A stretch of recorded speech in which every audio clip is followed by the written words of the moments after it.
This podcast is a proud member of the UUOP Network.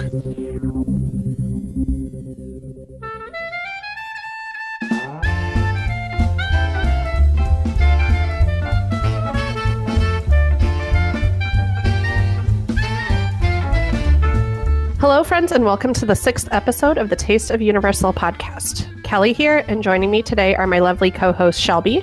Hello. Tracy. Hi, everyone. And Kayla. Hello. We've officially made it to half a year of podcasting together, which just feels crazy. So what's new, everybody? I can't even believe that. I know. Half a year. That's just weird. That's crazy. I hadn't even thought about it. I feel like all the baby things like gender reveals and stuff, and now there's like half birthdays, and so it's applicable. Yeah. Applicable to celebrate. I don't know what is new with everybody. I'm just excited for HHN. That's all I got, really. Same. Okay. So they just dropped all the original houses super fast. Yes, they Anyone did. want to go and say what they're most excited for? Not being there? That's not what I'm excited for. No, I'm sad for that. Tracy. I'm like not processing that, Tracy. No, I keep telling myself, we'll get a message that's like, guess what? We figured it out. No. This is a secret. I'm trying to work it out for Christmas. Oh. Because I've got a special birthday at Christmas. So 22, right? 22. Perfect. You see, you know me so well. So yeah, well, you might see us for Christmas.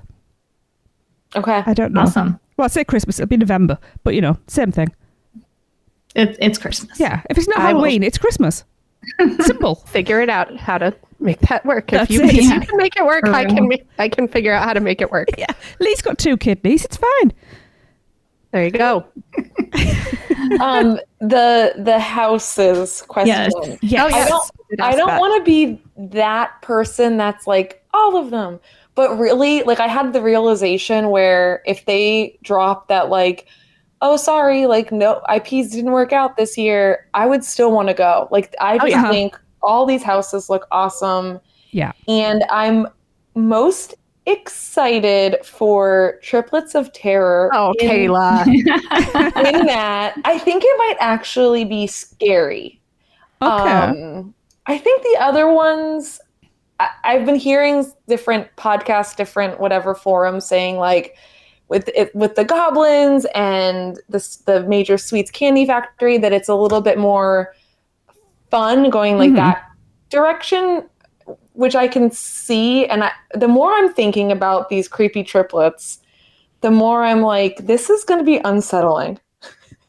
I had a nightmare about the triplets, Kayla, the day after we were all talking about it. I had a scary dream with them in it. Exactly. Exactly. Although Slaughter Cinema too. Yeah, I know. Yeah, that's what I'm here for. I don't even care if I didn't even care if they announced anything else ever. Yeah. I was just like, Slaughter Cinema 2, I'm here. Yeah, I must admit that made me extra bummed. Yeah. Yeah, the Goblin one looks cool because I like the whole fantasy side of stuff, but I'm all in for this museum one. I think that's be pretty high up on my hype list. I just insist that you all go and have extra fun for me. Absolutely. I will, Tracy. And extra snacks. Absolutely, yes. And then talk to me about them. Absolutely. You know that. Definitely will. All right. Speaking of snacks for our appetizer, today we will jump into the news around the parks and resort as always. And there's a lot of news to cover. So to plug our social media accounts, make sure you are following our Instagram and Facebook page for some smaller news stories that might not necessarily make it in to the podcast, but might give you an idea for something to try on your next trip. Before we dive into the things that you'll be able to sink your teeth into in June, we have a quick note for May that serves as another reminder to always keep your eye out for limited time menu options at restaurants across property. And on that note, May is recognized in the U.S. as Asian American and Native Hawaiian Pacific Islander Month. I'm so happy I did that. And to celebrate these cultures, Multiple restaurants on property, including the Cowfish and Confisco Grill, offered specialty menu items. These AANHPI amplified menus included everything from specialty entrees to unique beverages that highlighted a wide variety of cultures across the globe. And while many of these menus will probably no longer be available when this episode comes out, sorry guys, this serves as an important reminder to always be on the lookout for temporary options. If you do have dietary restrictions, please double check with the staff about ingredients because these limited menu offerings don't appear on allergen menus. Mm-hmm. And hopping over to Mythos in Islands of Adventure, the restaurant is celebrating the 25th anniversary of Islands of Adventure with some specialty non-alcoholic beverages honouring the Dueling Dragons themselves. For $11, choose thy fate and enjoy either the Blizzrock or the Pyrock. The Blizzrock features blue curacao, Sprite, lime juice, dueling with mint essence and garnished with lychee boba dragon eggs, yum. And the Pyrock consists of strawberry puree and lemonade dueling with raspberry essence and is also garnished with lychee boba dragon eggs, also yum. They've also added an outdoor area for a cocktail bar. A wait staff is there to take your drink order and bring it out to you while you enjoy the outdoor views. And this is a great option if you just want to grab a drink and don't want to wait and take up an entire table. Those drinks sound awesome. Divine. Yes. Sound real sweet. Yes. Real sweet. Yeah. We'll see. I love that that's a mocktail, and I feel like that's a new thing I've been seeing a lot of. Which is cool. Yeah, I like that because I don't really like liquor drinks, but I want to enjoy something fancy too. Exactly. Mm-hmm. Come on, guys. Yep. Yes. All right. Confisco Grill also got some seasonal updates this month. The hummus duo was recently replaced by a new dueling hummus appetizer, which is fresh herb green goddess hummus and a roasted red pepper and toasted walnut mahamara. Mahamara. Yeah. With sesame seeds, parsley, pomegranate. What is that? What's a mahamara? It's like another kind of Mediterranean dip, like a baba ganoush or hummus, but the walnuts are the base of it instead of like chickpeas or something like that. Yummy. Thanks. Yeah, and it's on the sweeter side. Like pomegranate is a very traditional ingredient in mahamara. I know what it is, and I couldn't say it right. So don't. Pomegranate is a very traditional ingredient in that dish. These dips are served with grilled pita. Usually, if you're going gluten-free, you can ask for vegetables, and that's totally fine. And it costs $11.95. They've also added a watermelon Greek salad, which is fresh watermelon, red onion, cucumber, arugula, fresh basil, fresh mint, feta cheese, honey balsamic vinaigrette, and a grilled chicken kebab. There's a lot in that salad, and it sounds delicious. This item is not vegan, but is marked gluten sensitive and appears to be an addition to the menu and not a replacement item and costs $18.95. The star of the new additions is the vegan crab cake, and it is an oyster mushroom crab cake served with mofongo bites, salsa criolla, coconut curry cream sauce, and green onions. This item is also an addition to the menu and not a replacement, and it costs $16.95. Oh, I hope it's gluten-free, but we didn't say it, so I bet it's not. I didn't see the marker on the menu. What I would think, Kayla, is the mofongo bites aren't gluten sensitive. I feel like the crab cake, I obviously don't know what they put all in it to like hold it together and stuff, but I feel like that part would probably be gluten-free. Okay. I would hope. That is email them and ask. Definitely something. Yeah, I'll email and I can let everyone know next month because that is sounds like an almost perfect. Oh my God, that sounds like such a me dish. It sounds delicious. It was really good. When I had it though, they didn't have the mofongo bites, so I only had the crab cake. Yeah, it was really disappointing. That's but what I have to go back to the most. I know they it was like the first day that they had it, and I guess like they sold more and then sent some of the prep people home, and they were like, we don't have anyone to make more. I was like, okay, well, I guess this gives me a reason to come back. All three of these sound like great summer dishes, like the lighter, the fresh tastes. And so I think like if you were to talk to somebody about theme park food and they were like, what, did you have a hot dog? And you'd be like, no, I had a watermelon Greek salad and then a vegan crab cake. Like this is kind of really throwing that, stereotypical theme park food. I know this is at a sit down restaurant, but still. It's still in the theme park. These all sound, I mean, I feel like Confisco always has really great fresh seasonal options in spring and summer, but these all sound really delicious. They do. They really do. I really love that Mythos added that bar, that outdoor bar. The amount of times, I'm kind of hopeful that, I don't know if they can, if you could order appetizers there, like not a full menu, but maybe the appetizers, because there's been a fair few times where we just wanted like something small there, and it's like, we're not going to wait, for the whole, for a table and take a whole table. And I think I really, really hope that people use it and that they keep it. Yeah, me too. If I was a local, I would be there. Sorry, I'm not going to do it. I was there yesterday and it was so hot. I could not sit out there. I was like, I have to leave. Really? Are you looking over the lagoon? No, it's in the front of the restaurant, not in the back. Is it like the KV area to the right of the... Okay. Yeah. Unless they are using the back part, I don't know, but up front is where I saw. Yeah. Kayla, that's where we hid from that torrential rainstorm. It seems to be the hiding spot. That's a good place. Yeah. Interesting. That's not where I thought it was on the pictures. Okay. Thanks. All right. Well, when this episode airs, we will be less than a week away from the official grand opening of Dreamworks Land at Universal Studios Florida. In the last few weeks, this refurb of Woody Woodpecker's Kid Zone has soft opened to team members and annual pass holders. For more details on the rides and experiences the land has to offer, please check out our sister podcast, the unofficial Universal Orlando podcast. As far as food goes, this land has 2 new eateries, the Shrek-themed Swamp Snacks and the Trolls-themed Trolls Treats, which will be instantly recognizable because it looks like a giant boombox. Can I interject really quickly?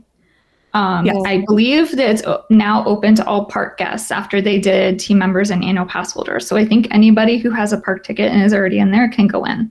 I believe I read that. I also read that. I think it's technically still considered soft opening though, so that if they need to do maintenance on rides or testing on things like things, I don't think everything is like open and fully operational consistently yet. But I also saw that, Shelby. So I'm glad you brought that up because I forgot to put that. No, it's okay. No worries. Yeah. And I still need to go get my ice pops because I couldn't get them on Saturday or Sunday. I would kill for a popsicle right now. It is absolutely popsicle weather. And we have blankets here. It's the opposite. It's crazy. Okay, first up at Swamp Snacks is the Shrekzel with green cheese sauce for $12.29, and this is a Shrek-shaped soft pretzel. Try saying that 3 times fast. With a very green cheese dipping sauce. It's very green. The next savoury item is the Swamp Dog for $9.49, which is a green cheese hot dog wrapped in Pete's tree bark. It's dough. It looks delicious. And your next options here are the Farfar waffles. Oh, I see what they did there. You have 2 choices, pepperoni or ham and cheese. And these are these sweet and savoury options are $11.49 each. I'm just seeing a problem here. A sweet and a savoury option. You've got pepperoni or ham and cheese. Well, the waffle is sweet. So each item is sweet and savory. The waffle itself is sweet. The toppings or I almost said innards. It's wrong to call that innards, but the innards of the waffle are savory, whereas the waffle itself is sweet. I see. Aha. Okay. I was also finishing these show notes at like midnight last night, so that might not be the first confusing thing we come upon. Look, I'm just used to Lee who just copies and pastes everything, so I'm used to just taking the stuff. Lee edit that, it's fine. Moving on to sweeter options at Swamp Snacks, they offer a mud puddle pudding. Oh, that's a tongue twister. Which features chocolate pudding, cookie crumbs, cookie cake. Well, it's not getting any better. And gummy bugs. The alliteration. Wow, guys. Go Universal. This is a take on a classic worms and dirt dessert for all of our U.S. listeners. Sorry, I will stop laughing. There are 2 pre-made frozen popsicle desserts available as well. The Frozen Ogre, which is a sour apple ice pop, and Chonky Donkey. That is worthy of laughter, no matter what. Chonky Donkey. A chocolate ice pop. While both are labeled vegan, the Chonky Donkey contains oat milk that is not labeled gluten-free, so that should be avoided by those with a severe gluten intolerance. That sucks. Chunky Kelly, donkey. thank you for not. I can't. I'm still laughing at Chunky Donkey. I'm never going to not laugh at the word chonky, no matter what it's placed in Yes, sure. because I'm 8 years old inside. So I'm the same. Oh my God. Oh, just so you guys know, I have another note on those ice pops. Apparently, that's why the reason they were not available on Sunday. I guess they've been having some freezing issues or them staying frozen issues. Mhm. And a couple of people I've talked to that did have them or tried to get them, they had to get like 2 or 3 before they got one that was frozen enough to like pull out of the package. Oh, wow. So, take that with a grain of salt. That's stuff from the internet, but it makes sense if they just suddenly stopped selling them. yeah, And people were hence- having them melted. hence soft opening. Yes, That's what I was about to say. Technical rehearsals, people. Technical Exactly. Opening rehearsals. for soft popsicles. You are the reason, park goer at technical rehearsals, that we'll have frozen chonky donkeys. You helped figure out the problems. All right. If you're worried about leaving Shrek Swamp dehydrated, don't worry. They sell bottled water, Powerade, Monster energy drinks, because kids need Monster energy drinks, select draft beers, and canned ciders and cocktails. Moving over to Trolls Treats, they sell 2 different soft serve ice cream options that, for gluten people, I think like part of it is like looking cute in the cone, and I'm assuming you can't not get it in the cone, but I was already planning on sending an email. It's like, That's a good question. I'm sad, but I can kind of get it, but then I also think they should have a cute option in a bowl. Anyway, Yeah. Populicious Pink and Brozone Berry. The Populicious Pink is pink lemonade soft serve with flower sprinkles, and the Brozone Berry is huckleberry soft serve. This stand also sells bottled water, Powerade, and canned alcoholic beverages. And they look really cute from pictures. They are the cutest. They are so They are really Instagrammable. cute. The Yeah. ice cream, not the canned alcoholic beverages. Just- Yes. That's what I was talking about. The serve is very cute looking. Yeah. Yes, I'm sure the canned beverages are cute as well. But yes, they're very brightly colored. And Yes. I'm just picturing kids with that and just like wrecked of like there's pink and blue and purple and green Everywhere. and everywhere. I'm just imagining the puddles from the dropped ice creams on the Oh floor. my gosh, yeah. It's The whole land's going to be sticky. Yeah. And blue and pink. Am I the only one that is finding the frozen popsicles a bit weird that they come in a blister pack? That doesn't, I think it's weird. it It's doesn't really look, weird. It doesn't look easy to open either. No. No. So I would- you're in the hot sun, you try to get it open, and the heat from your hands and the heat from the sun is melting it all. Melted already. It's, Yeah, I don't think they'll stay very long. That's my vision, my hypothesis for the future. I don't know. Yeah. Those pops seem like a lot, and I'm assuming it's probably costly to make them in those packs. It looks like it is. They look expensive. and for what? I That's don't the know. shape though. Like you can't expect a stand that small to have the production space available to have the molds to get the popsicle into a shape. Like it works at freeze rate Yeah. pops based off of where it is and that they're Normal. you know, yeah. pops. they're Yeah. very standard. Yeah. I think that specialty molds would require them to be produced off-site, which they are. They're Yes. produced by a different Yeah. company and Mhm. brought in. Yeah. But yeah, that both of those stands are quite small, so I'd expect them to have very little production space back there. Yeah. I'm hearing amazing things about the frozen ogre though. Everybody seems to love that one. Really? I've heard it's not like actually sour apple, which I'm Oh. gonna be real disappointed by. Yeah.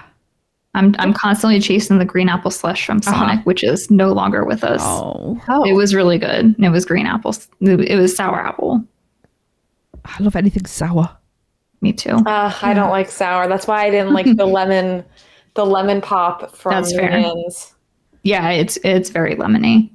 Which lemon one didn't you like, Kayla? The lemon blueberry or the lemon mint? Lemon blueberry, I think. Oh. I loved that one. That one's I know. I like that one too. I'm hearing either like I've heard in the UUOP there's like super loves, like I think someone gave it a 5, and then like there's been someone else like me that gave it a really low. So I'm curious about this Shrek thing. Yeah. I'm sensing a popsicle episode, you guys. Yeah. I think we have enough popsicles now. Because we're not done. We're not done talking about popsicles yet.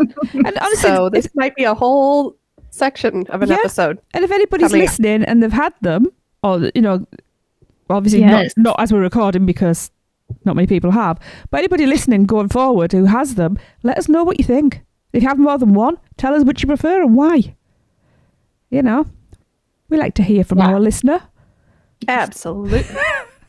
I think DreamWorks Land, I've heard really great things. I've seen really great things. I'm trying to not see. I obviously see in my feed, but I don't scroll, I don't zoom, and I try to go as quick as I can.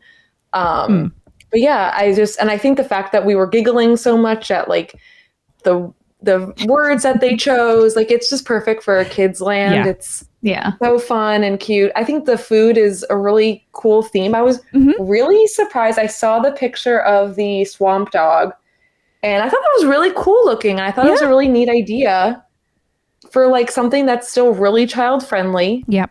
I thought they did a good job of keeping it child friendly and smaller. Like it's, as Kelly said, like it's not as big as Minion Cafe and the Ice Pops section that they have in the space there. And like for the space that they have in the small snacks, I'm really impressed with the theming and keeping it kid friendly and making us giggle with Trunk Dog and Brozone Berry, and like it's so cute. Yeah. All right, jumping into our last few quick news items. At the time of recording, Comic Strip Cafe in Toon Lagoon has closed and is rumored to reopen in the future with a revamped menu. Also, the Feasting Frog in Volcano Bay has added a vegan option, the Vegan Chorizo Bowl. This item is safe for those with dairy, egg, fish, peanut, shellfish, or tree nut allergies as well. It features spicy vegan chorizo in pineapple vinaigrette with pineapple salsa and tortilla chips. And last but not least, there are 2 new popsicles, again, available at Circus Magurkus, the Blue Lemonade Elephant and the Cookies and Cream Spotted Atrocious. Okay. All right. Okay. For more detailed information on these and other updates throughout the parks, keep an eye on our social media pages once again. So, weird random thing that we're, related to what we were just talking about, the Ice Pops in DreamWorks. These, from what I can tell, are only available at the pickup window at Circus Magurkus, the Ice Pops. Okay. That's good to know. So they don't want you to eat them in the restaurant, I guess. I don't know. I have not found them on the restaurant menu, only the pickup window menu. Interesting, because they did have a couple other unique to the pickup window items, and it might be nice if you just want a popsicle to not have to like mobile order or go inside. Like I guess you mobile order for the window, but to not have to like go inside and wait for just a popsicle. Yeah. And Shelby, you said that you confirmed that the Blue Lemonade Elephant is vegan. Blue Lemonade Elephant is vegan. The Cookies and Cream is not, of course. Disappointing. But at least the Chonky Donkey's vegan. So yeah, I've never had a creamy popsicle in a theme park before, like anywhere ever. So some places offer, like that is one thing that Disney does really well, is that they have lots of different dairy-free ice cream and frozen dessert options available, kind of all across parks, resorts, everything like everywhere. That. But, Universal, I would love a creamy ice cream at some point. That would be yummy. Yes, that would be awesome. Awesome. Any other last minute quick thoughts on all the news? Nope. Just happy how much news we have every episode. I know, it's crazy. And I feel like it's always like no news for 3 weeks, and then the day before we record, we have like different things. Now. It'll all come out tomorrow now. Of course. Or that too. Yeah. Right. All right. Well, then time to move on to our entree. So last month, we provided you with an in-depth overview of all of the fantastic eats in Hogsmeade and where to find them. For our entree this month, let's hop on that beautiful Scarlet Steam engine and go to Diagon Alley, the Diagon Alley section of Wizarding World over at Universal Studios Florida, to discover all the food that this land has to offer. And as a reminder, to take the Hogwarts Express from Hogsmeade to Diagon Alley or vice versa, you will need that park-to-park ticket. So you can't just have a one-day, one-park ticket to get on the train. So quick question for you guys. Are you typically a Hogwarts Express passenger, or do you prefer to walk between the two parks, or does it kind of vary depending on circumstances? Wait time. Yeah. If it's like 10 minutes, I'll ride it. But if it's more than that, I'll walk. Yeah. Because I walk faster than that. Yeah. I think 25 minutes is my max. That's a fair cutoff. That's still like you're not waiting that long and it could go faster. And for me, and I don't know if it's different, Shelby, with you being local, there is the element of like how cute it is as a ride. That it's like still a little special to me, even though. Yeah. I don't ride it very often, but when I do, I'm like, wow, this is magical. Yeah. I do appreciate it. Yeah. I'm in that rare camp of I almost always walk because I love the Hogwarts Express, but there's something about that motion that makes me motion sick. Like it can't, if circumstances are right. I think it's the like mismatch in movement versus the like what's happening on the screens. Yeah. So if I do ride it, I have to sit furthest. So this is a tip if you are prone to motion sickness and want to take the Hogwarts Express. If you sit furthest from the like quote unquote window looking outside and you sit closer to what would be the interior, and if you face the direction the train is going, so pay attention to what like if I sit backwards next to the window, I'm like done for the rest of the day, or I just can't look at anything other than my feet. But I don't know anyone that gets sick on that. That's so interesting. A very small portion of us humans. I know I'm not the only one, but there are other people. But it is like the mismatch of the movement versus like I can. Have you ever been in a parking lot where you like pull into a parking space right as someone starts backing out of the one? Yes, that makes me sick. That will throw me for a loop. Like I can ride Velocicoaster 3 times in a row, but good Lord, if the car next to me pulls out while I'm pulling in, I'm shot. But I like Hogwarts Express. It's just not worth the potential for me feeling sick the rest of the day. That's why I don't ride Hulk. Yeah. That's why I don't ride Hulk. No. We tend to be walkers. But like say if it's 10 minutes like a walk on, then we'll do it. But yeah, we tend to just walk along because we're pretty speedy walkers anyway. Yeah. So but I do find that the wait time going from Hogsmeade to Diagon Alley is usually shorter than coming back the other way. And I don't know why that is. Do you think it's that you get to like actually walk through the barrier on the London side, or that people start maybe in one park versus the other? I don't know. I don't know. It's a mystery. All right.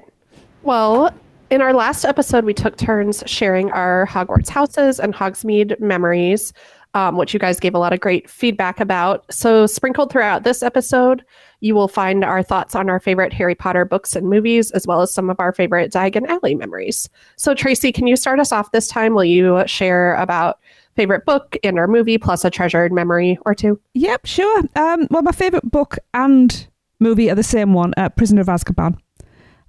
Because for me, that's when the story really starts to become darker. And Gary Oldman, he's always a joy to watch. It doesn't quite replace Snape, but but yeah, that was because I enjoyed the books, and then when I got to that one, that's when I kind of really sat up and was like, oh, there's more to this than that. That's the moment when I realised there was more to these books than just a kid's book. And I think when they filmed it, they did a really good job of it. So yeah, that's my favourite of those. Treasured Diagon Alley memory or two. Now I did remember one earlier, and now I'm on the spot. I've forgotten. Oh no! I know. Do you want us to come back to you? Do you want to pipe in? I've when you remembered. remember? I've just mentally run around. So we were on with the other show, that we don't talk about. We were on I think it was an RIP tour, and we're out at the front on the London, it's the waterfront, it's called. And I realised that I can't remember what everybody was doing. Oh, Lee was doing his tour, so I was bored, and I just said, "Don't tell him I said that."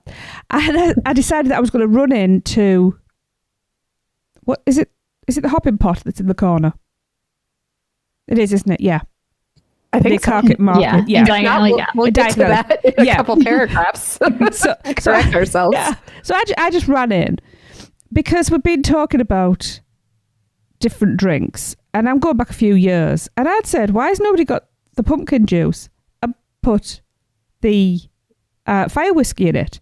And then I named it the Jack-o'-lantern. So I was like, I'm going to go and get one. So I demanded the card off Lee, went in, paid nearly $30 for this 2 drinks. Oh my gosh. Yeah. I was getting watched very carefully because you're not allowed to put alcohol in. No. So I had a little trip, and oh crap. In the fire whiskey went into the pumpkin juice. Oh dear. Womp womp. Yeah. So, I'm not going to waste it. I have to drink it. I took one mouthful and went, oh, I've made a mistake. This does not work. Oh, no. So while it was a bad thing, actually, it's one of my favourite memories because it was hilarious. Because everybody was laughing at me as I'm walking around with this drink and forcing mouthfuls down, pulling faces. Oh, gosh. It was vile. Don't ever do it. Good to know. All kinds of tips. Yeah. But I like going in Nocturne Alley and like looking in the windows and watching the spiders walking over and the shrunken heads singing, and I find Diagon Alley is actually quite a calm place because there's not a lot to do. And for me it's a place to chill out. So very cool. That's it for me. Well, thanks. Shelby, can you kick us off with our first food location in London? And I intentionally gave you this one. Well, I'm going to do it justice then. Before we step through the bricks into Diagon Alley, there was a special snack stand on the London waterfront that we needed to discuss. The Jacket Potato stand features multiple styles of baked potatoes with different toppings. If you remember a few episodes back, we talked about this stand as a great option for comfort food or cold weather. It really is. Your choices include bean and cheese option, broccoli and cheese option, a loaded option featuring cheese, bacon, sour cream, and chives, and a shepherd's pie option featuring cheese with a classic meat and veggie filling. Since they aren't pre-made, you can modify these options for food allergies, or dietary preferences. You could just leave that in, Lee, or whoever's editing. These all cost... Kayla's on this one. Okay, you can just leave that in. I don't care. I can't talk anyway. These all cost $10.99.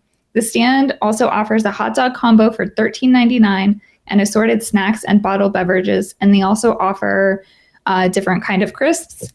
And then for the vegan options here, you would just order a plain baked potato with no butter, and you can get broccoli or beans or both. And then I have been known to get both and then crush the crisps on top for added flavor and crunch. So, pro tip there. Like that.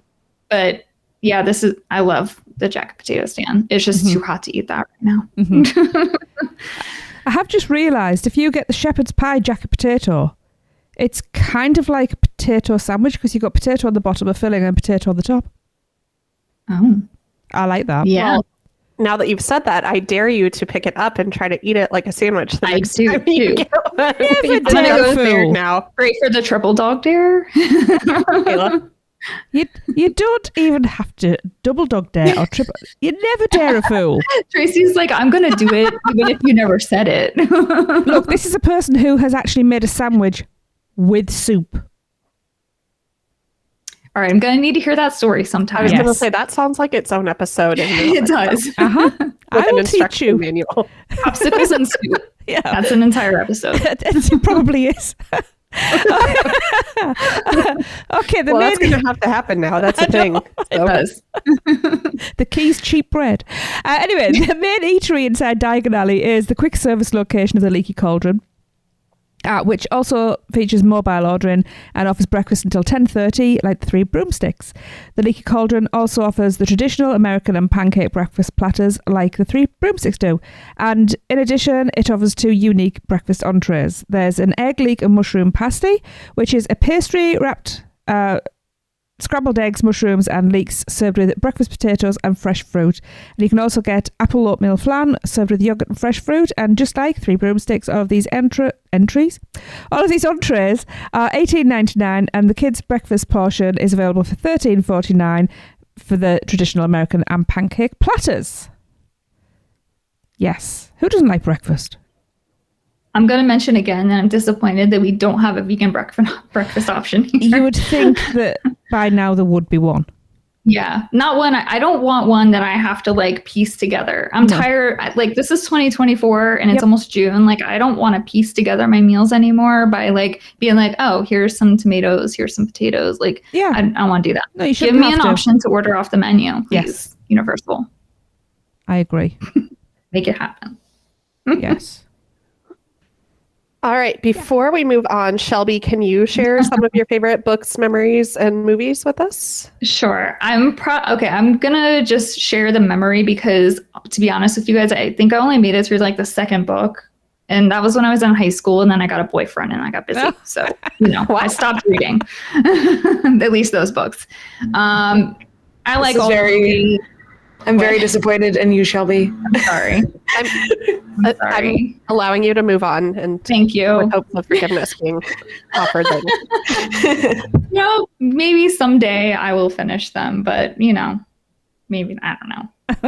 I like all the movies. I don't have a favorite. I just like all of them. I think they're all fun and magical, and I agree. Prisoner of Azkaban really does take a dark turn, and I kind of like that, where like the tone changes of the whole thing. Yeah.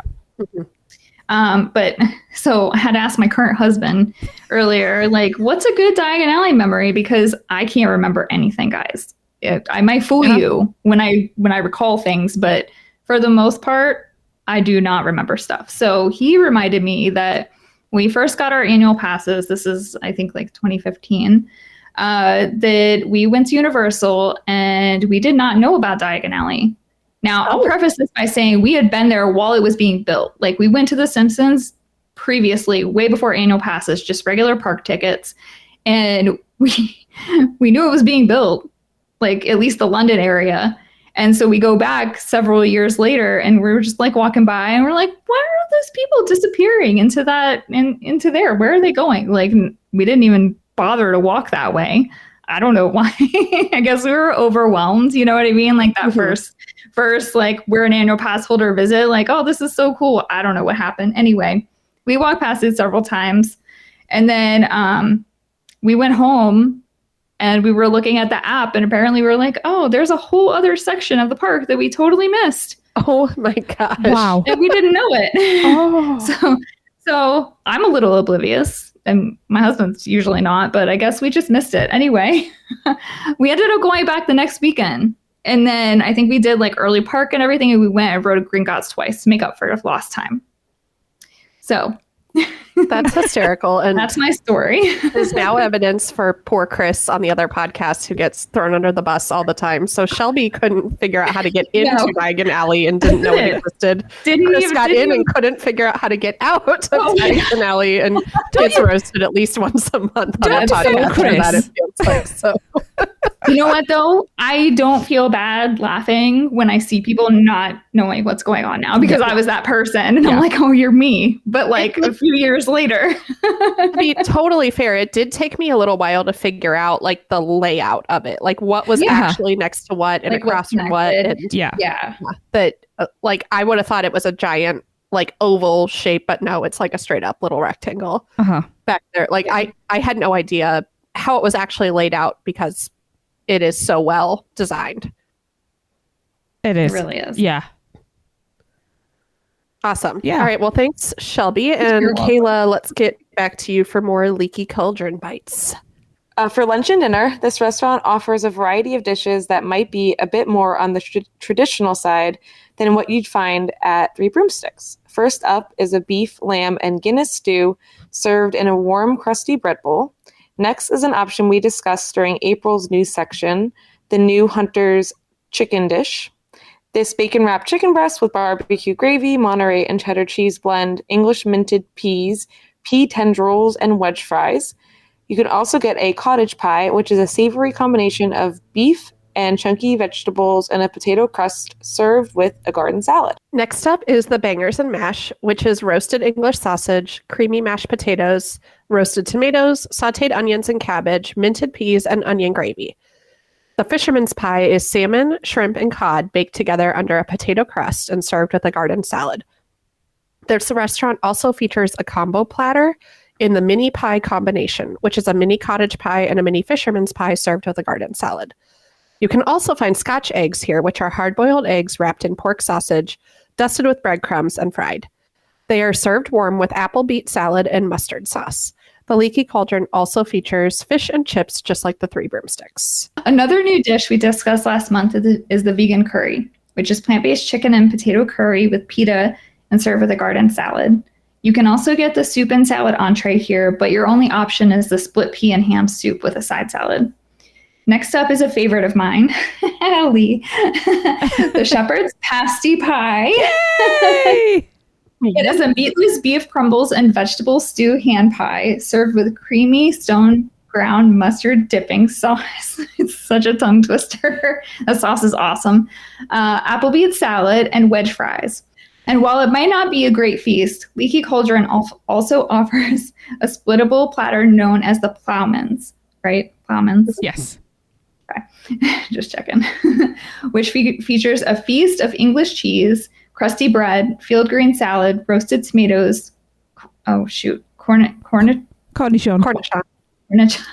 Like, I know the word. My brain just doesn't want to say it. Cornichon and pickles, apple beet salad, Branston pickles, and Scotch eggs. I want all the pickles. Are they actually pickles? Like different types of pickles? Branston is just pickle. And it's kind of like cubed vegetables in a brown spicy sauce. Some people like it. I don't, but interesting. Okay. Yeah. You can have all my pickles, Shelby. That's okay. Thank you. Anytime we're eating together, you can have all the pickles. I will take them unless they're like the fake pickles. You know, the ones that were like dipped in vinegar one time. Oh no, I like that. They're like cucumbers. A quick pickle. I like that. I don't like mushy pickles. Oh, the picklier the better. Yeah, exactly, Tracy. Yeah. I steal pickles from the Burger Dicks. You just chimed in like that. No judgment. Shame in your voice. No judgment whatsoever. You sounded like a toddler who just revealed to his mom that she broke something. Like, seriously. I did something bad. Oh my. Okay. The Plowmans is meant to feed 2, so that's quite a large portion. That sounds like a challenge. Prices, what, Tracy? That sounds like a challenge. It does sound like a challenge. Do it. It sounds so weird. It's such a weird platter. It is. Like, I thought maybe it was kind of a take on a charcuterie, but it is not. That's what I thought too. It's a very British thing. Okay. I'm sorry, people from Britain. It's a bit posher than ours. Prices run similar to the Three Broomsticks, with all of these options coming in between $12.99 for the soup and salad and $23.99 for the Plowmans. And you guys, I'm sorry, it's $5.58, so I'm going to sign off with you. Yep. Please have a great rest of the podcast. I love you all. Love you too. Have fun tonight. We'll talk soon. Thank you. My husband and I are going to the 30th anniversary of The Crow. They released it in the theaters. Yeah. It's his favorite movie, so it starts at 7. I hope we get it. So, anyway, have fun. Bye. Bye. Bye. I don't know. I was waving there. I don't know why. Happens to the best of us. Absolutely. Oh, right. The Leaky Cauldron also offers 2 sandwiches. The banger for $14.99, which is roasted English sausage. Roasted? We don't really... Do we call it roasted? I guess so. I guess. We'd Is grill that different than like grilled or? Yeah, we'd grill it where roasted is like baked in the oven. Anyway, so yes, English sausage, mustard aioli, roasted tomatoes, sautéed cabbage and onions, and a crusted baguette. Crusted or crusty? Don't know. Anyway, and the specialty chicken for $15.99, which is grilled chicken breast, apple butter mayo, Colby cheese, smoky apple bacon, roasted tomatoes on a homemade specialty bun. A la carte sides include wedge fries, mashed potatoes and gravy, a side salad, a single Scotch egg, you're only allowed one, or a single banger sausage, again, you're only allowed one. These range from $4 to $7, and the kids' menu features mac and cheese served with grapes and applesauce, a mini pie served with grapes and applesauce, or a kids' fish and chips. And these meals all cost $8.49. And dessert. Dessert includes sticky toffee pudding. Yes. Cranachan? Cranachan. Cranachan. It depends. Cranachan or Cranachan. I'm never sure which one it is. I think it's Cranachan. What is it, Tracy? Whatever you say is better than what Kayla or I would be able to say. So. It's kind of like oats, I believe. Let me just double check that. So it's Scottish. It is layered oats with whiskey, raspberry and cream. Wow. And that's not what I was thinking at all. It's a very big yes. Ooh. Okay. Yes. And if you can get vegan cream, you can make it. Unless you're gluten-free. Unless you get gluten-free oats. Yeah. That should be pretty easy to make gluten-free. As long as the whiskey's in there, I'm good to go. I mean, you could always have a whiskey on the side as well. Just saying. Yep. So there's more dessert. Butterbeer potted cream, chocolate potted cream, butterbeer ice cream, and ice cream cups, which range from $5 to $8. Drinks include everything we mentioned at the Three Boomsticks, plus specialty beverages like the tongue-tying lemon squash and Otter's fizzy orange juice. Don't forget, this is the only location in Diagon Alley where you can find the vegan butterbeer topping. Yes. Yeah. Yeah. All right. Thoughts in general on Leaky Cauldron? Do you guys eat here often? What are your experiences? What have your experiences been, I guess? We've eaten there twice, I believe, and both times have been really nice. I've had the Guinness beef stew, and that was really good, and it was really good quality meat as well, which was unusual. Not for Universal, just in theme parks. You don't expect to get good quality cuts of meat. We've had breakfast both sides, but I prefer Three Broomsticks breakfast for some reason. I don't know why it's better, but it is. Trying to think. I've had the fish and chips. That was a solid 8, I would say. Okay, they did a good job of that. But I do like it over there. Nice, Kayla. What about you? I've never eaten here. They do not have a very good gluten-free menu. I think I can only get the fisherman's pie, but I actually just Googled because I was curious, and the online people say, so I obviously didn't confirm with Universal, that they do have a gluten-free bun. And I thought the sandwiches actually sounded interesting. So I've always wanted to eat here. I'm a huge Harry Potter fan, and it's made me sad that I've never eaten here. So yeah, I'll let you know if I go next time. My only opinion, since I've never been there, is the ice cream cups. I don't know why, especially there, you get it when you can go to Florian and get it fresh scooped. Yeah, I think it is Florian's though, right? Like the ice cream, what they serve you is from like, there. It's not as good as fresh scoop. No. it gets a little freezer burn and crystallizes a bit. Yeah. Yeah. And I think you get less. I think you're right. Yeah. I wonder if it's just a convenience thing, like if your family's only going to stop in one spot. Yeah, and sometimes with kids, that's the only thing they will have for dessert is ice cream. I mean, heck, with this menu, it might be the only thing they eat. At all. Yeah. if you've got picky. Yeah. So kids are nothing if not picky. So. Yes. I don't know. Yeah. We're going to have a rule in my house that we are never getting one of these cups. We always have to go to Florian. I thought you were going to say we're never getting one of these picky kids. I was going to say good luck with that one. Yeah. That's where I thought you were going to. Yeah. So no, you're not allowed to be picky. I don't think that works.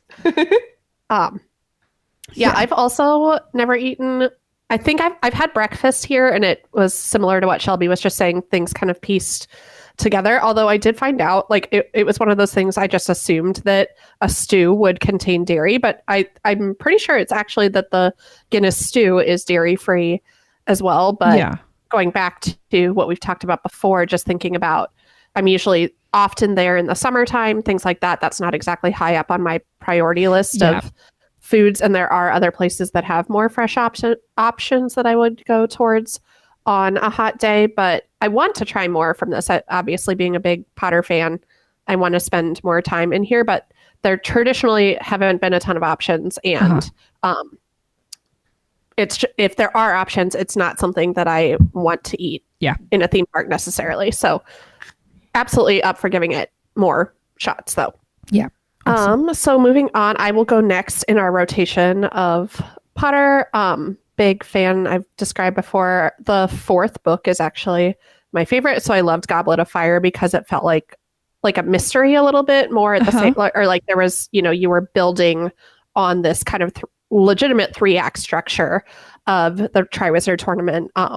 So that book is my favorite. I'd say it's probably also my favorite movie, although I really think the second part of Deathly Hallows did a good job did great at an impossible task of wrapping this series up. So that's a close second for me. As far as favorite memories go, I'd say one of them was this past year at Horror Nights. Like it was my first Horror Nights. I hit a point in our night. Kayla was there with me, and Madeline and Grace and Tyler and Kevin and we're just in this big group together. And I'd hit a point where I was super overwhelmed, and I think it was Madeline that recognized it and suggested that we do a few rides. So we went back into Diagon Alley and got to see the Death Eaters, and it was pretty empty back there. And that was our express night too, which is part of why we'd done so many houses back to back to back. So I needed a break. And we did Gringotts and just got to walk around, and it was the most empty I think I'd ever seen it, other than maybe a trip that I took during COVID and we were there for early entry. But also I think the first time I took my dad is a really special memory because he read the first couple books to us when we were younger. And so we walked in, and I had been already, so I kind of knew what to expect. And I'd seen on whatever the Gringotts time had dropped pretty significantly. So I was on a mission. And so we walk in, and my dad was the only one in our group who hadn't been yet. And we're marching towards Gringotts. I turn around, and my dad is 10 feet behind us. And he's just standing there staring up at the dragon and at Gringotts with his mouth, his jaw is on the floor. Oh.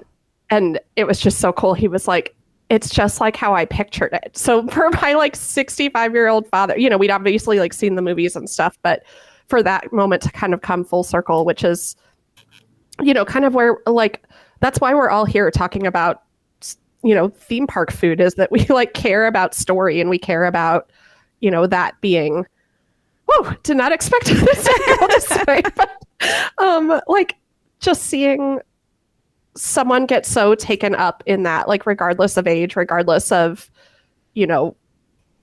putting the cares of the world aside kind of for a moment, and to get fully wrapped up in this story that this stopped my 6'5" father in his tracks of just seeing him experience that and being able to do that together was cool.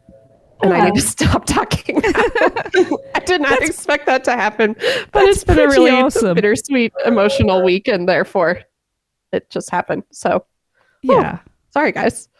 Sorry, Kayla, for having to edit that. That's a great memory. Yeah. Oh, clearly. That was a lovely story. Thanks for sharing. Yeah. Thank you. Yeah. I'm really close with my dad, and that's, theme parks and books and things like that have bonded us for a long time. So it's a really cool memory to have. All right. The next stop on our magical tour is the Fountain of Fair Fortune.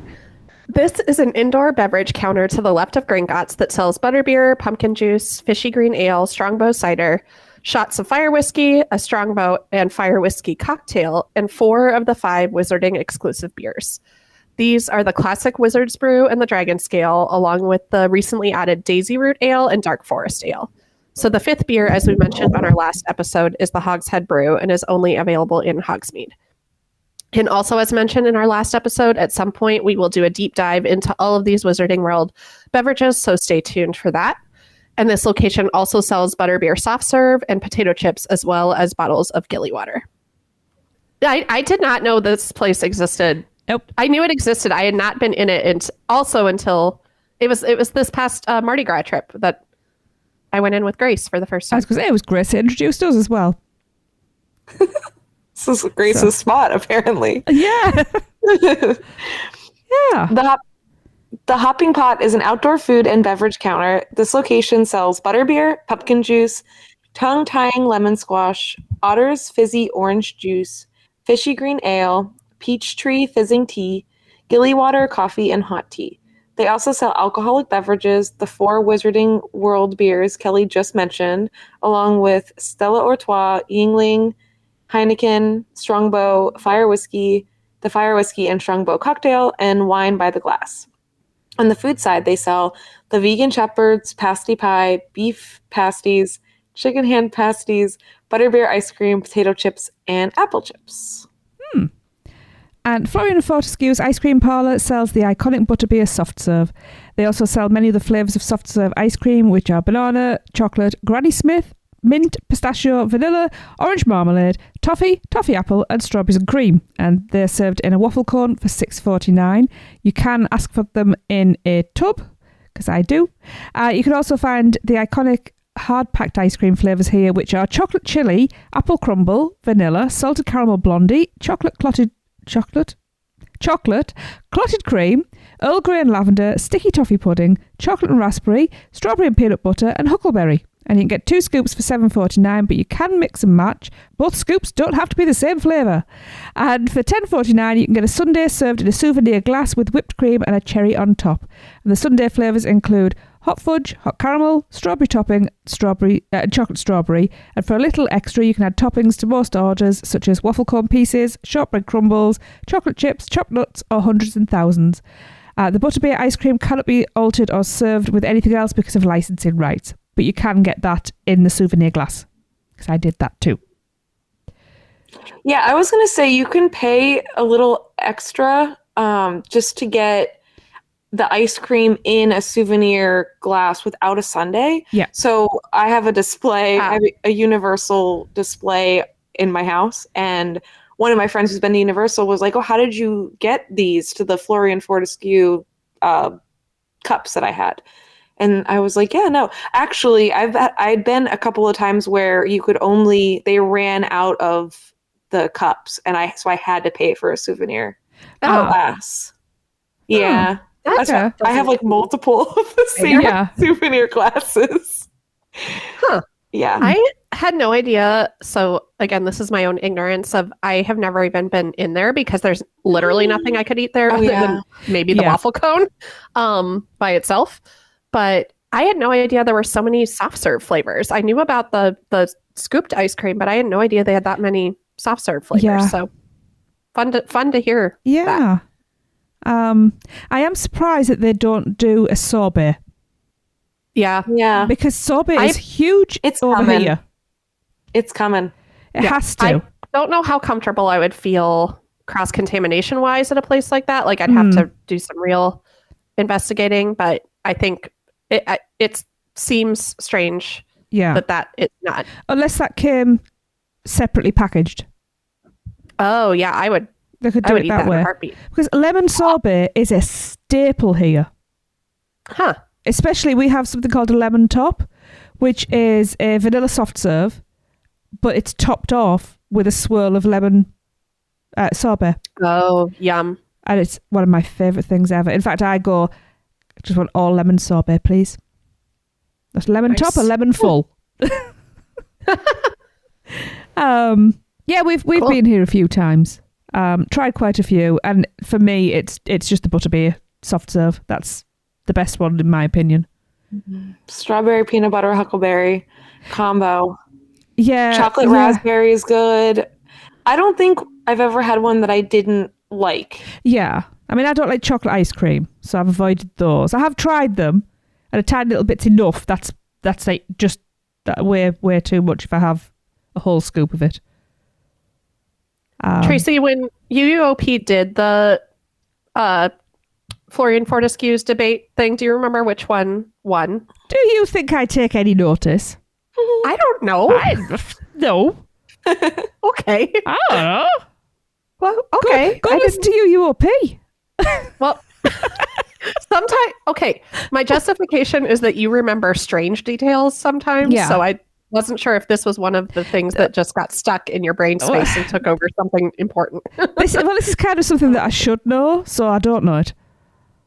Okay. You know, but gotcha. yeah. Okay. Ask me about that random rare bird that was sighted 35 years ago in a very strange country. I can tell you that, but this, no.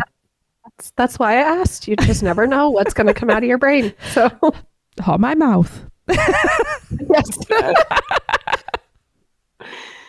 All right, Sugar Plums is the place to go for your sweet treats on this side of the Wizarding World. This shop is full of candies and desserts, much like Honeydukes on the Hogsmeade side. If you're wanting a very unique beverage in Diagon Alley, you can also find a cart called Eternals, right? I think it's just Eternals. Eternals Elixir. I always look at it for a long time and wonder if it's Eternals or Eternals. Anyway, Eternals Elixir of Refreshment, which I haven't seen open the last couple of times that I've been. No, I don't know.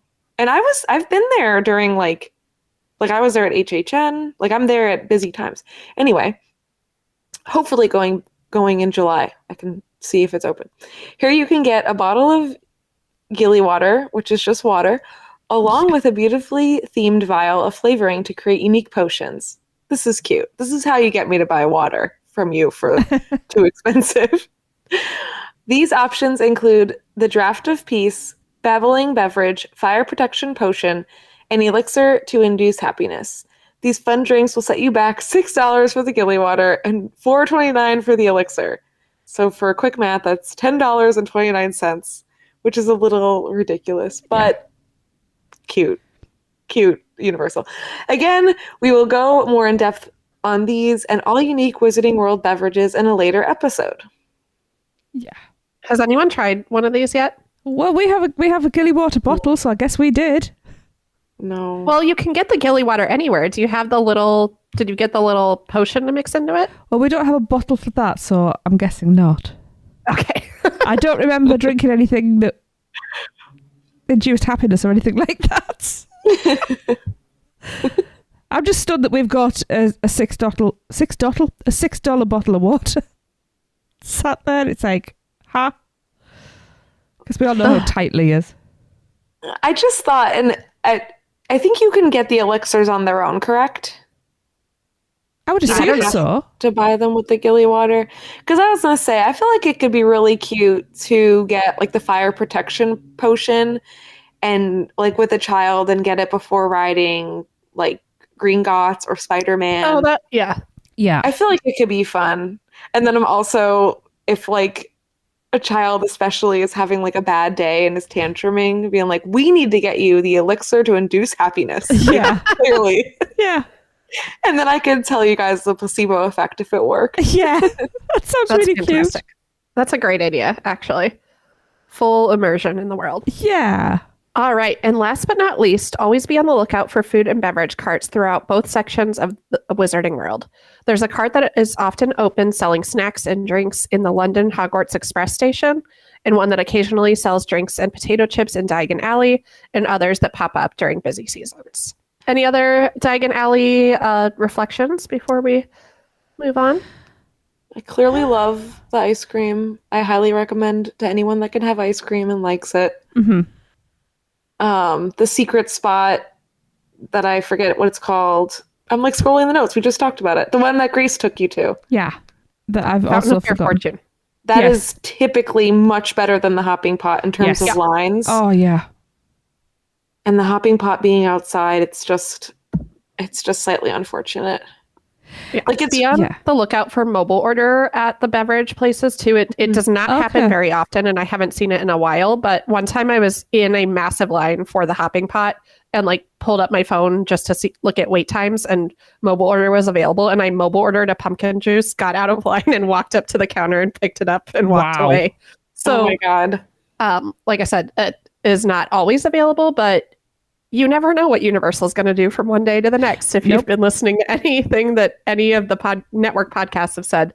But this is also, I love, one of my favorite things to do is if we're in there for early entry to get like a pumpkin juice and just like sit somewhere and people watch, like the kids doing like using a wand for the first time, or just like people watching in there when it's not bumper to bumper people is a really cool, especially if you can hear the background music. Like if it's just rained, it's really pretty on all the cobblestones and things like that. So I love both sections of Wizarding World, but I often chill here where I don't really do that in Hogsmeade. Like there's not really shade or things like that. But here there's places to sit and just people watch and enjoy the ambience. Because that was something I was going to say, was I wish there was more places to sit. Because I always struggle to find anywhere. Yeah. I'm usually perched on a windowsill. There's windowsills. There's the benches outside of the hopping pot. There's the secret benches back in Nocturne Alley that don't always have people. Are they new? New? Did you say? Are they new? Or newish? No, there's a bunch of them in there that have always been there. I mean, it is a bit dark in there. It is. It's hard to see unless if you're not looking for them. But there's benches all along both sides of Nocturne Alley. I know Carket Market has the little bit near the stage, but they're usually they've always got somebody sat on them. Yeah. Speaking of that, the Tale of the Three Brothers is one of my favorite shows of all time. Yeah, it's never ever going back to movies. That's one of my favorite moments in any of the 8 films is the animated Three Brothers sequence. So I would watch an entire movie just like that. Absolutely. Yeah. Yep. Yeah. The live action show of it, it's breathtaking. It's also, I guess, depending on whatever you call dark, because it's just real, but it's really dark for a kid's show. And it's funny, like I've heard parents around be like, that was amazing, but whoa. It's like, yeah, that's true. Cool. Well, Kayla, will you share your favorite books and memories and movies with us? Yeah, so we need to have like a separate call that's not a podcast where I debate with all of you about your favorites, because I had lots of thoughts. I love the books more than the movies, so that's why I was really disappointed in Shelby. My favorite book is Deathly Hallows. I just thought the wrap up was amazing. I bawled my eyes out multiple times. Oh yeah. I don't know. I just really love it. And then I love Deathly Hallows Part 1. I think my affinity for Deathly Hallows, and I thought it was the closest book to movie of any. Okay. Which I think means a lot to me. It's funny. I love Deathly Hallows Part 2. Kelly, you mentioned it. And when I watch it, I'm thinking the whole time, like, oh, why isn't this my favorite? Why isn't this my favorite? And then you get to the very end, and I just... That's fair. Like, the end, right post-battle, when, like, Harry's just walking around and people are kind of, like, nodding to him. I'm like, he just saved your life in the world. Like, you go up bare mid and shake his hand. Like, what are you doing? Oh, I'm telling you, I have really strong feelings.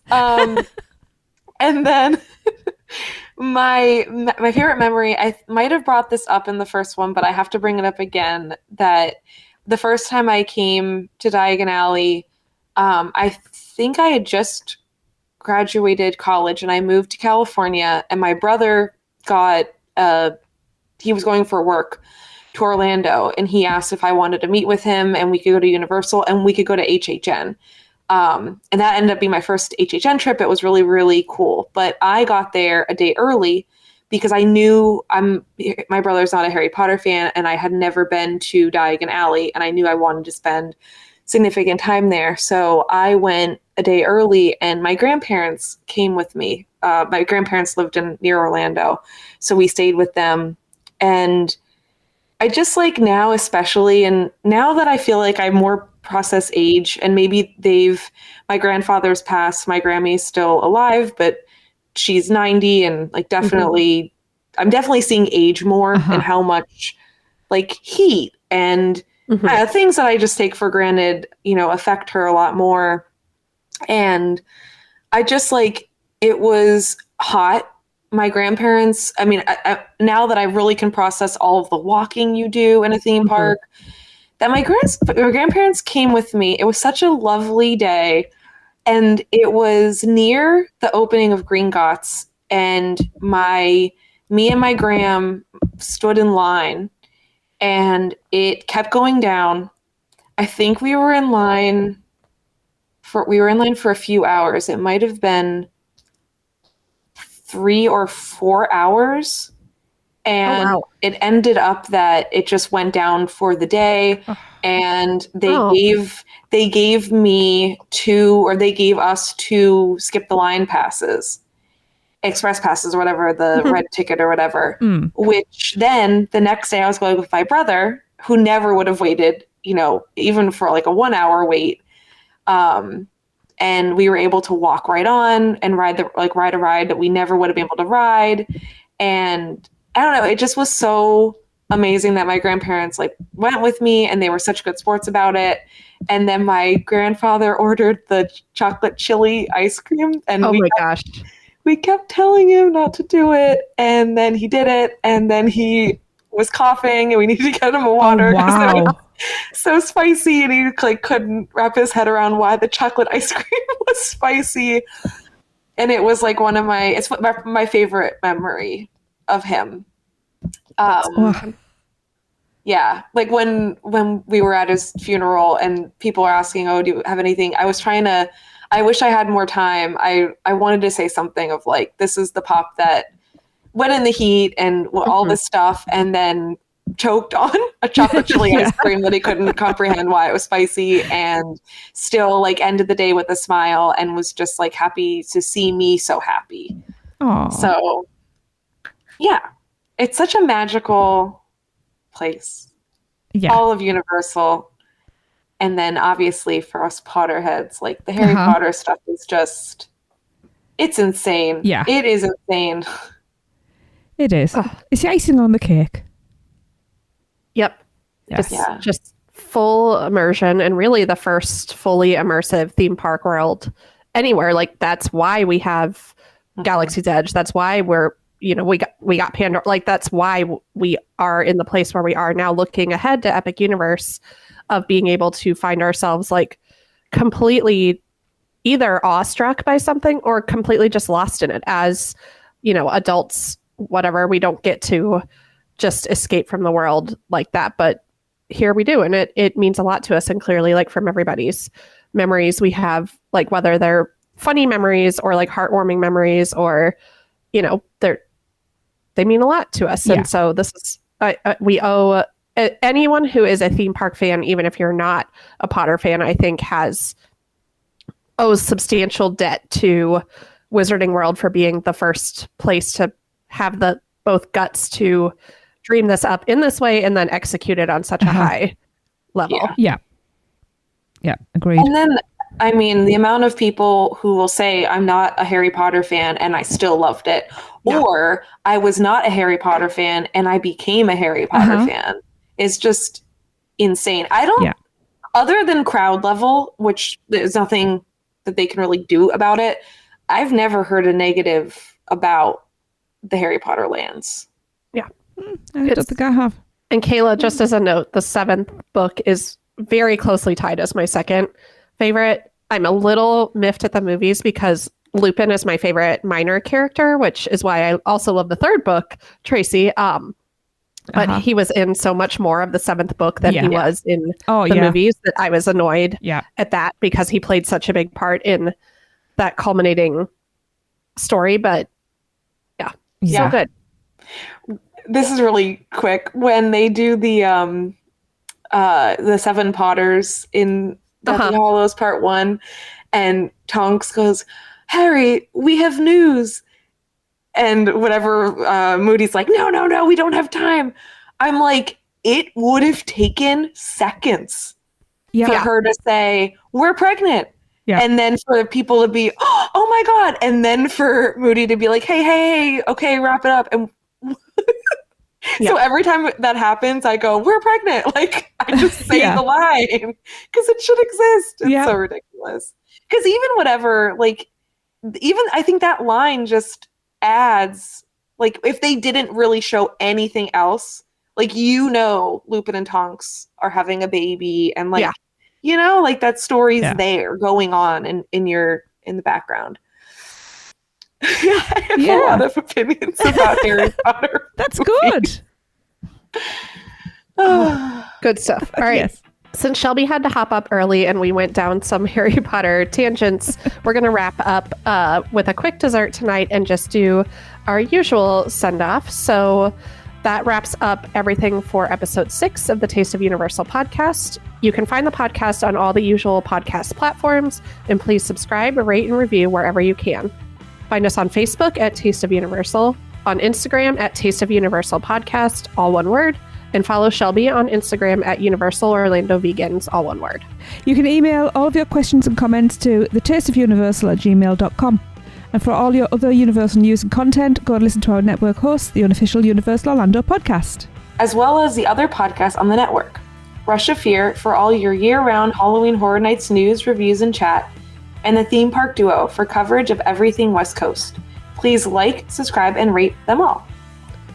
We hope you enjoyed the 6th episode of The Taste of Universal. Our next podcast will be out on July 8th. But until then, thanks for tuning in, and don't forget to tip your server.